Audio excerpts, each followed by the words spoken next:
बिस्मिल्लाहिर्रहमानिर्रहीम। अस्सलाम वालेकुम ख़वातीन और हज़रात, मैं अफ़ज़ाल अरशद हूँ।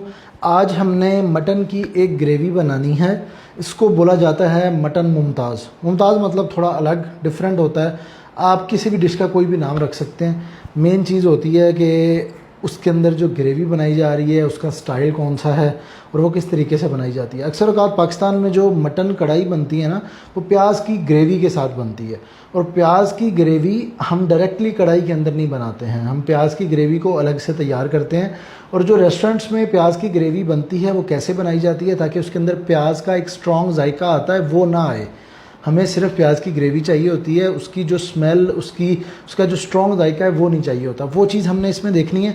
उसी ग्रेवी से ये मटन मुमताज़ पूरा बनने वाला है। तो इसको देखते हैं और जल्दी जल्दी बनाते हैं। ये ईद के लिए एक अच्छी रेसिपी हो जाएगी, थोड़ा डिफरेंट हो जाएगा और बहुत सारे लोगों को पसंद आएगी ये, क्योंकि इसका जायका बड़ा फेमिलियर होता है हमारे डिशेस के साथ। ये रेसिपी बनाने के लिए मैंने 1 किलो मटन लिया है। 800 ग्राम के करीब ये मटन है, 800 साढ़े 800 ग्राम, जो कि आपको बाज़ार से मिलता है। सफाई के बगैर यही बचता है। और ये नॉर्मल बोटी कट है, इसके अंदर हड्डियों वाली बोटियाँ भी हैं, बोनलेस बोटियाँ भी हैं। और ये अगर गुर्दा और थोड़ा बहुत कलेजी आ जाती है साथ तो वो भी इसी के अंदर था। ये बोटी कट है, 850 ग्राम 1 किलो मटन है। कुछ प्याज का इस्तेमाल होगा क्योंकि प्याज की ग्रेवी बनेगी। सब्ज़ मिर्चों का इस्तेमाल होगा, इसमें दही का इस्तेमाल होगा। इस रेसिपी को ज़्यादा रिच बनाने के लिए थोड़े से ड्राई फ्रूट्स इस्तेमाल होते हैं। और अदरक लहसुन की पेस्ट बनेगी। यहाँ पे मैंने अदरक लहसुन लिया हुआ है, काट के रखा है। इसको थोड़ा सा पानी डाल के इसकी पेस्ट बना लें, जो कि आगे इस रेसिपी में इस्तेमाल होगी। जिस तरह ये हमने अदरक और लहसुन की पेस्ट बना ली है, इसी तरह ये सब्ज़ मिर्चों की पेस्ट बनाएंगी। छोटी छोटी सब्ज़ मिर्चें और ये तेज़ नहीं है, इसलिए मैंने थोड़ी ज़्यादा ली हैं। 10-12 सब्ज़ मिर्चें लेके इनको आपने इसी तरह एक जार में डाल के इनकी भी पेस्ट बना लेनी है। थोड़ा सा साथ पानी डालें और इनकी भी पेस्ट बना लें। अब जैसे मैंने आपको बताया कि इसमें ना मेन चीज़ प्याज की ग्रेवी है। तो प्याज की ग्रेवी बनती है प्याज को उबालने के बाद, लेकिन उसमें एक अहम चीज़ है जिसका आपने ख्याल रखना है। तो मेरे पास यहाँ पे 5 अदद बिल्कुल छोटी छोटी प्याज हैं। मैं इनको एक प्रेशर कुकर में डाल लूँगा, इस तरह आधा आधा करके। आप आधा ना भी करें तो साबुत भी डाला जा सकता है इनको। साथ में इसमें हमने पानी डालना है। तो पानी इसमें तकरीबन आपने 2 कप के करीब डाल लेना है। उससे इनफ स्टीम बन जाएगी और अच्छी तरह से हमारी जो प्याज है वो उबल जाएगी। ड्राई फ्रूट्स में हमारे पास 2 चीज़ें हैं, काजू हैं और बादाम हैं। काजू को हम इसी तरह यूज़ कर लेंगे, लेकिन जो बादाम हैं इनके हमने छिलके उतारने हैं। तो अगर ये भी साथ में उबल जाएं प्याज के तो इसके छिलके उतारना आसान है। या फिर आप इनको अलग से 1-2 घंटे पहले भिगो के रख लें और छिलके उतार लें। तो ये बादाम भी चले गए इसके अंदर। कुकर के नीचे मैंने आग जला दी है। जैसे ये पानी थोड़ा गर्म होगा तो हम ढक्कन बंद कर देंगे। ये जो ग्रेवी यहाँ पे बन रही है ये रेस्टोरेंट के अंदर बहुत सारे डिशेस में इस्तेमाल होती है। कढ़ाइयों के साथ साथ जितने डिशेस में प्याज का इस्तेमाल होना होता है इसी ग्रेवी का इस्तेमाल करते हैं, आसानी से खाना बन जाता है। ये देखिए पानी में हल्का उबाल आना शुरू हो गया है, तो हम इसका ढक्कन लगाएंगे कुकर का। ढक्कन हमने लगा दिया। जैसे ही कुकर चलना शुरू होगा 12-13 मिनट के लिए हमने इस प्याज को पकाना है। ये बिल्कुल नरम हो जाएगी। उसके बाद हम फिर आगे इसकी ग्रेवी बना लेंगे। हमें कुछ मसालों की ज़रूरत है जिनको हमने पीसना है। यहाँ पे 1-1 टेबल स्पून इन तीनों चीज़ों का है। 1 टेबल स्पून काली मिर्च साबुत, 1 टेबल स्पून ज़ीरा, 1 टेबल स्पून धनिया। इनको धनिए और ज़ीरे को हमने बिल्कुल बारीक पीसना है और काली मिर्च को मोटा मोटा पीसना है। इन दोनों चीज़ों का पाउडर बनाने के बाद ये जो काली मिर्चें हैं इनको डालें और 2-3 पल्सेस दे के इसको मोटा मोटा रखना है हमने। तकरीबन 12 से 13 मिनट गुजर गए हैं इस प्याज को पकाते हुए। कुकर को खोलते हैं। इस कुकर के अंदर ये कंडीशन है। हमने ये करना है कि ये जो सारी प्याज है ना इसको अलग कर लेना है, बादाम अलग कर लेने हैं और ये जो पानी है इस कुकर के अंदर इसको आपने ज़ाया कर देना है। ये वाला जो प्याज वाला पानी है उसको इसलिए ज़ाया करना है कि इसके अंदर जो है ना वो बहुत ज़्यादा फ्लेवर है प्याज का, मिठास है और कड़वा फ्लेवर है इसके अंदर। तो आप जैसे ही इसको ग्रेवी में शामिल करेंगे ना तो आपकी जो ग्रेवी है, आपका सालन है सारा, वो इसी तरह प्याज की महक उसमें बहुत ज़्यादा आएगी। ये देखें प्याज हमने अलग कर ली है, बिल्कुल गल चुकी है। इसको अलग रखें और ये जो बादाम थे इनको आप अलग रखें और इनके छिलके इस तरह उतार लें ऊपर से। देखें बड़ी जल्दी से छिलका उतर जाएगा इनका। ब्लेंडर का एक जग ले लेना है या कोई मिक्सर हो आपके पास वो ले लेना है। इसमें ये बादाम चले जाएंगे, तकरीबन 20 दाने बादाम के हैं। और ये जो प्याज है हमारी, ये हम ये प्याज इसमें हम शामिल कर देंगे। ये कोई 15 दाने काजू के हैं, ये भी डाल देंगे। इसके साथ हम आधा कप ताज़ा पानी डालेंगे और इसको ब्लेंड करके इसकी एक पेस्ट बना लेंगे। तो ये हमारी ग्रेवी तैयार हो चुकी है। आप इसको स्मेल भी करेंगे ना तो आपको प्याज का जो फ्लेवर है, प्याज की स्मेल है वो नहीं आएगी इसमें। यही मेन चीज़ होती है। रेस्टोरेंट्स के अंदर इसको काजू और बादाम के बगैर तैयार किया जाता है। इसी तरह प्याज ज़्यादा क्वांटिटी में रखी जाती है और फिर वही सारे खानों के अंदर इस्तेमाल की जाती है। अब दोबारा से आपने कुकर लेना है। इस कुकर में ये गोश्त जाएगा हमारा, क्योंकि इसको हमने गलाना है। इसमें आपने शामिल करना है 2 टेबलस्पून अदरक और लहसुन की ये पेस्ट। ये मेरे पास दही, ये देखिए आधा कप है, ये पौना कप आपने इसमें तकरीबन दही शामिल करना है। ये मसाला जो हमने ग्राइंड किया था, 1-1 टेबलस्पून सारी चीज़ें इसमें। काली मिर्च इसमें मोटी मोटी है, बाकी दोनों चीज़ें पाउडर हमने बनाई थी। ये मसाला जाएगा, 1 टीस्पून नमक जाएगा और 1 कप इसमें आप पानी डालेंगे। सब्ज़ मिर्चों की पेस्ट है, 2 टेबलस्पून ये डालेंगे। ये सारी चीज़ों को एक दफ़ा मिक्स करके इसको हम ले जाएंगे चूल्हे पे। ये देखें, ये इस तरह एक मिक्सचर सा बन जाएगा।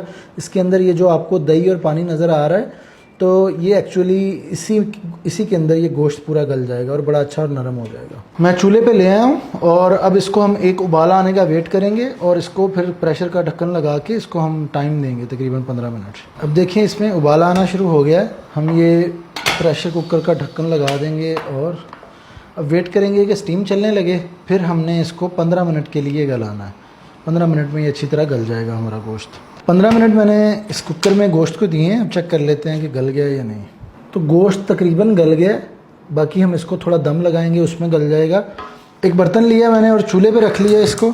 नीचे आग जलाएंगे, आधा कप इसमें घी शामिल करेंगे। घी या ऑयल, दोनों में से कोई चीज़ भी डाल सकते हैं आप। इस कढ़ाई के अंदर हमने घी डाला है, घी को थोड़ा गर्म कर लिया है। अब इसमें कुछ खड़े मसाले जाएंगे, 5 इलायचियाँ छोटी, 1 बड़ी इलायची, 7-8 दाने काली मिर्च के, 1-2 टुकड़े हैं ये दालचीनी के, 5 लौंग हैं, आधा फूल बादियान का और 1 टीस्पून ज़ीरा है साबुत, ये डालेंगे। ये डाल के इनको थोड़ा सा हमने यहाँ पे फ्राई करना है ऑयल में, ऐसे 10-20 सेकंड के लिए।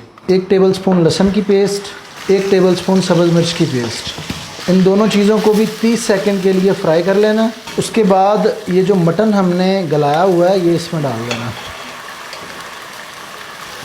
ये जो भी इसमें पानी वगैरह है ये सारा कुछ जाएगा इसमें। अब इस घी के अंदर इस मटन की भुनाई करनी है आपने।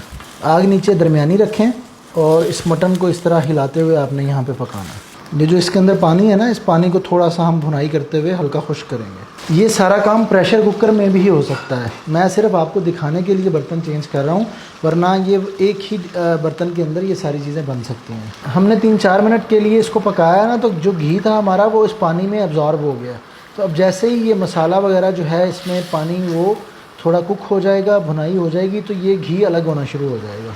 उतनी देर तक हम इसको पकाएंगे। यहाँ पे इसको हमने 5-7 मिनट के लिए भूना है। अब आपको नज़र आ रहा होगा कि इसका ऑयल ऊपर अलग होना शुरू हो गया है। तो इस पॉइंट पे इसकी भुनाई हो चुकी है इस गोश्त की।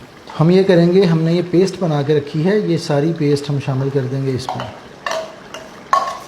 अच्छा, ये भुनाई करते करते ना इसका पानी भी थोड़ा खुश्क हो गया है, क्योंकि कुकर के अंदर पानी था ना, वो भी थोड़ा ड्राई हो जाएगा साथ साथ। शामिल करके ये देखें, इस तरह थोड़ा हिलाएं इसको। अब इस ग्रेवी ने भी पकना है। पहले तो ये बॉइल्ड है, अब हम इसको यहाँ पे भुनाई करेंगे इसकी। बस हमारा काम यहाँ पे ख़त्म हो जाएगा। अब इसने सिर्फ पकना है। तो आग दोबारा थोड़ी सी हम तेज़ करेंगे। अब आप कंडीशन देखें तो जो ऑयल ऊपर आ रहा था वो दोबारा से इस ग्रेवी में एब्जॉर्ब हो गया है। अब हमने दोबारा से इसको भूनना है। अब ये जो प्याज है, एक तो ये भुन जाएगी, इसके अंदर जो पानी था वो थोड़ा खुश्क हो जाएगा और दोबारा से ऑयल ऊपर आना शुरू हो जाएगा। उतनी देर तक आप इसको पकाएंगे और बस नीचे थोड़ा सा हिलाते रहें ताकि नीचे ना लगे ये। तो अब देखें जी, इसके ऊपर ना घी आना शुरू हो गया है। ये देखें, ग्रेवी सारी अच्छी तरह कुक हो गई है, इसका घी अलग होना शुरू हो गया। तो इस पॉइंट पे हम ये करेंगे, मतलब हमें पता चल गया कि ये ऑलमोस्ट रेडी है। कटा हुआ सब्ज़ धनिया और ये कोई 3-4 सब्ज़ मिर्चें हैं, ये भी काट के भी आप डाल सकते हैं, साबुत भी डाल सकते हैं। ये डाल देंगे। आग को बिल्कुल स्लो कर देंगे ताकि ये नीचे से जले ना। बिल्कुल हल्की आग पे आपने इसको 3-4 मिनट के लिए छोड़ना, फिर आग बंद कर देनी है और इसी तरह ढक के रख लेना है इसको। ये देखें, अब मैं आग स्लो करके इसको 3-4 मिनट के लिए दम पे रखूँगा, उसके बाद आग बंद कर दूँगा। तो ये ग्रेवी हमारी हो चुकी है तैयार। मैं आपको कंडीशन दिखाता हूँ। ये देखो, ज़बरदस्त और खुशबू बड़ी प्यारी आ रही है इस धनिया की ना, और धनिया की वजह से इसका कलर भी बड़ा अच्छा हो जाएगा। तो अब इसको सर्व करते हैं और टेस्ट करते हैं।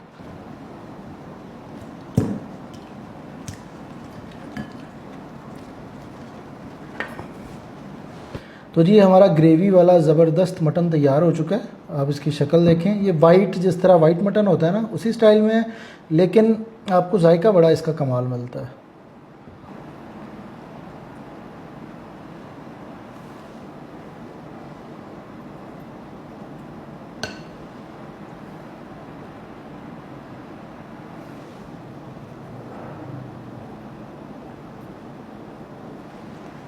टेस्ट कर लेते हैं इसको, बिस्मिल्लाह। ओह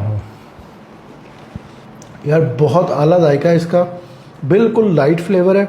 लेकिन ये जो ग्रेवी है ना, अक्सर औकात ऐसा होता है कि प्याज की इस तरह हम ग्रेवी बनाएं तो वो मीठा हो जाता है सालन। ये चीज़ आपको नहीं मिलेगी यहाँ पे। बहुत कमाल की ग्रेवी है, महसूस भी नहीं होगा कि ये प्याज से बनी हुई ग्रेवी है। एक दफ़ा लाजमी ट्राई कीजिएगा। ईद आ रही है आगे, आप बीफ के साथ भी सेम रेसिपी से बना सकते हैं इसको। इंशाल्लाह आपसे ज़रूर मिलेंगे किसी अगली वीडियो में। तब तक अपना बहुत सारा ख्याल रखिएगा। अल्लाह हाफ़िज़।